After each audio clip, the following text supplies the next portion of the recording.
Okey, bismillahirrahmanirrahim. Okay, Assalamualaikum warahmatullahi wabarakatuh.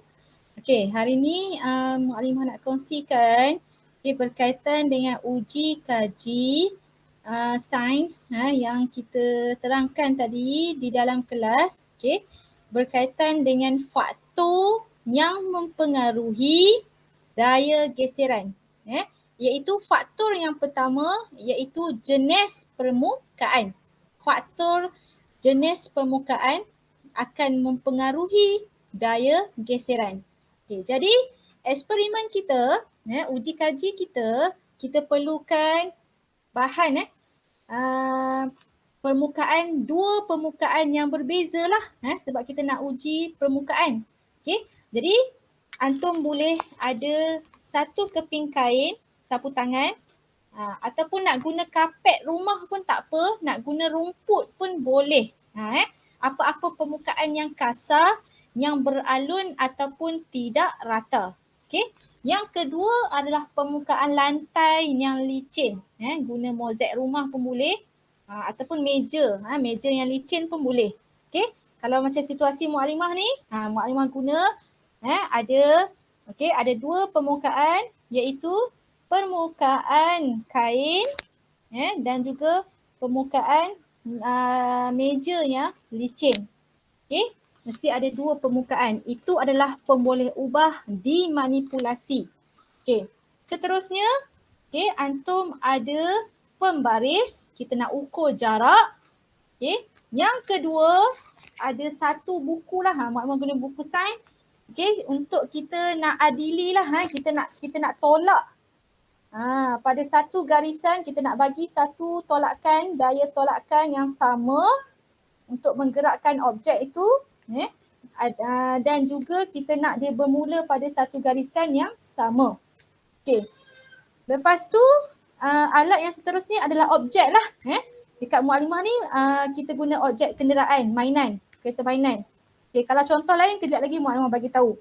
Okey. Jadi kalau antum ada dua kereta mainan yang sama, iaitu pemboleh ubah, kita boleh guna pemboleh ubah dimalarkan lah. Okey, ada dua kenderaan yang sama. So antum letak pada dua permukaan ni. Kereta yang sama, okey. Kereta yang sama. Okey, kereta yang sama. Ada dua jenis yang sama, tetapi dia berada di permukaan kain. Kain ni pendek lah pula. Okey.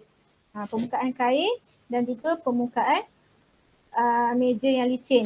So bagi satu daya tolakan. Bagi satu daya tolakan yang sama. Okey, kita buat lagi sekali.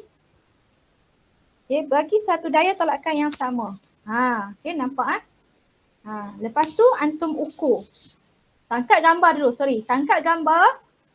Okey, kerja dia adalah dah tolak, tangkap gambar, simpan. Okey, lepas tu ukur. Ambil pembaris, ukur daripada jarak tadi tu, yang mana yang antum mula tadi kan. Ukur balik. Okey, 4 cm. Catat. Kereta A 4 cm. Kereta yang kedua ataupun kereta B, kira berapa pula. Lepas tu maklumkan pada Mualimah. Okey. Ini kalau ada dua kereta. Okey, kalau ada satu je kereta pula. Okey, kalau ada satu kereta tak apa, buat satu-satu permukaan. Okey, mula dengan permukaan yang kain dahulu. Okey, antum tolak. Antum tolak. Okey, so ukur. Tangkap gambar. Lepas tu ukur. Okey. Lepas tu dekat permukaan ni pula tolak juga. Lepas tu antum ukur. Tangkap gambar, ukur. Tu cara dia lah. Kalau antum nak tolak guna tangan pun boleh, tak ada masalah. Kalau tak nak guna buku, tolak guna tangan pun boleh. Lepas tu ukur. Antum kena tahulah antum mula dekat mana. Letak garisan. Lepas tu ukur. Okey. Lepas tu dalam garisan yang sama juga. Ulang balik. Buat satu garisan, tolak. Lepas tu ukur. Ataupun yang kedua adalah dekat sini, tolak. Tangkap gambar, ukur. Ya. Sama juga. Kalau antum guna objek lain pun, kalau tak ada kereta, antum boleh guna objek lain.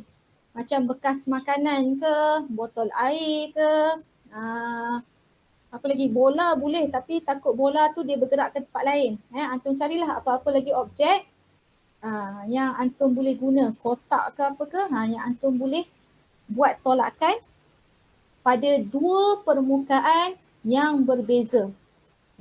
Kerana daya, kalau permukaan itu licin, kalaulah permukaan itu licin, dia akan ada daya geseran yang sedikit. Maka objek tu dia boleh pergi jauh. Tetapi kalaulah permukaan itu kasar, ataupun permukaan itu beralun, tidak rata, daya geserannya besar, menyebabkan objek itu berhenti lebih cepat. Jadi dia punya jarak dia pendek. Jadi itu uji kaji yang kita nak tengok hari ni. Antum cuba buat objek itu bergerak pada dua permukaan yang berbeza. Jadi antum tengok jarak dia macam mana. Okay. Jadi lepas dah tolak, tangkap gambar. Yang kedua, ukur jarak. Yang tu yang bagi dekat Mualimah. Gambar dan juga jarak objek itu bergerak. Okay. Itu sahaja daripada Mualimah. Kalau tak faham nanti boleh message Mualimah. Tak ada masalah. Okay. Kita tutup sampai sini saja video Mualimah. Assalamualaikum warahmatullahi wabarakatuh.